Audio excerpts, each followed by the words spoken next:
इतिहास में 25 नवंबर की तारीख स्वतंत्र भारत की एक बड़ी महत्वपूर्ण घटना के साथ दर्ज है।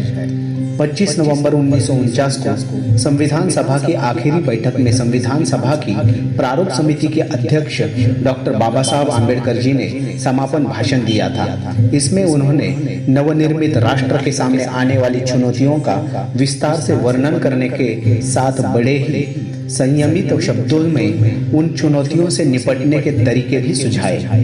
उन्होंने सबसे पहले हमें सामाजिक और आर्थिक उद्देश्यों को प्राप्त करने के संवैधानिक तरीकों को मजबूती से पकड़कर इन्हें पूरा करने के विचार रखे। जॉन स्टुअर्ट मिल के कथन को उजागर करते हुए उन्होंने लोकतंत्र के रखरखाव में दिलचस्पी रखने वाले सभी लोगों को सावधानी बरतने का सुझाव इस भाषण में दिया। हमें केवल राजनीतिक लोकतंत्र के साथ संतुष्ट नहीं होना है, हमें अपने राजनीतिक लोकतंत्र को भी एक सामाजिक लोकतंत्र बनाना चाहिए। इस विचार के साथ उन्होंने सामाजिक लोकतंत्र का क्या अर्थ है यह स्पष्ट रूप से इस भाषण में कथित किया। उन्होंने यह अधोरेखित किया कि हमें इस तथ्य को स्वीकार करते हुए आरंभ करना चाहिए कि भारतीय समाज में दो चीजों का पूर्ण अभाव है। इसमें से एक है समानता। भारत की सामाजिक पृष्ठभूमि में वर्गीकृत असमानता के सिद्धांत के आधार पर एक समाज है जिसमें एक तरफ कुछ ऐसे लोग हैं जिनके पास बहुत अधिक धन है और दूसरी तरफ काफी ऐसे लोग भी हैं जो बहुत गरीबी में जी रहे हैं। दूसरी बात जिसे हम चाहते हैं वह है आपसी बंधुत्व के सिद्धांत की मान्यता। बंधुत्व का क्या अर्थ है? बंधुत्व का अर्थ है सभी भारतीयों के भीतर भाईचारे की भावना। यह वह सिद्धांत है जो सामाजिक जीवन को एकता और मजबूती प्रदान करता है। यह हासिल करना एक मुश्किल काम है। इस पर जेम्स ब्रिसे द्वारा संयुक्त राज्य अमेरिका के बारे में अमेरिकी कॉमनवेल्थ पर वॉल्यूम में दी गई संबंधित कहानी से महसूस करने की उन्होंने बात कही। उन्होंने बड़े स्पष्ट रूप से कहा, ऐसा मानने में कि हम एक राष्ट्र है, हम एक महान भ्रम को संजो रहे हैं। हजारों जातियों में विभाजित लोग एक राष्ट्र कैसे हो सकते हैं? भारत में जातियां हैं और जातियां राष्ट्र विरोधी हैं। अगर हम वास्तव में एक राष्ट्र बनना चाहते हैं तो हमें इन सभी कठिनाइयों को दूर करना होगा। आपसी बंधुत्व तभी कायम हो सकता है जब कोई राष्ट्र हो। बंधुत्व के बिना समानता और स्वतंत्रता रंगों की परतों से अधिक गहरी नहीं होगी। अब्राहम लिंकन ने कहा है कि अपने आप में विभाजित एक सदन बहुत लंबे समय तक खड़ा नहीं रह सकता।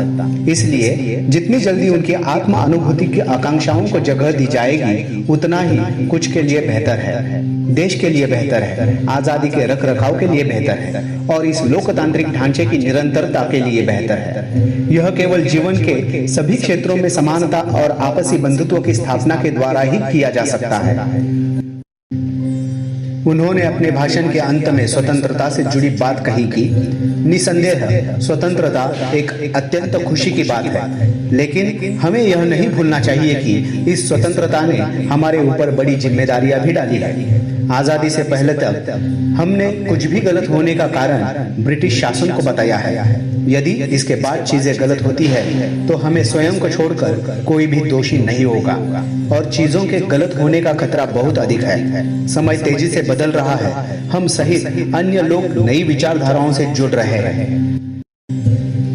वे लोगों द्वारा शासित सरकार से थक रहे हैं और वे लोगों के लिए सरकार बनाने को तैयार है और उदासीन भी है कि क्या यह लोगों के द्वारा सरकार है। यदि हम संविधान को संरक्षित करना चाहते हैं जिसमें हमने लोगों के लिए और लोगों के द्वारा सरकार के सिद्धांत को स्थापित करने की मांग की है तो हमें अपने रास्ते में आने वाली उन सभी बुराइयों की पहचान करने में सुस्ती न दिखाने का संकल्प लेना होगा जो लोगों के लिए और लोगों के द्वारा सरकार के सिद्धांत को प्रेरित होने से रोकती है। और उन बुराइयों को खत्म करने के लिए हमें कमजोर न पड़ने का संकल्प भी लेना होगा। यह देश सेवा करने का एकमात्र तरीका है। मुझे इससे बेहतर और कोई तरीका नहीं पता है। यहाँ यह उल्लेखनीय है कि डॉक्टर बाबा साहब आम्बेडकर जी ने उस समय जिन चुनौतियों को राष्ट्र निर्माण में बाधक करार दिया था वह आज भी उतनी ही विकरालता के साथ देश के सामने मौजूद है। 26 नवंबर 2020 को संविधान दिवस के अवसर पर सीपीआर इंडिया मिशन और जनप्रवर्तन संघ दिखी पुणे की ओर से गुरुवार शाम 5 से 6:30 बजे तक ऑनलाइन संविधान रैली का आयोजन किया गया है। सभी सामाजिक क्षेत्र में कार्यरत संघ संस्थाएं भारतीय नागरिकों को इस ऑनलाइन संविधान रैली में शामिल होने के लिए निमंत्रित किया जाता है।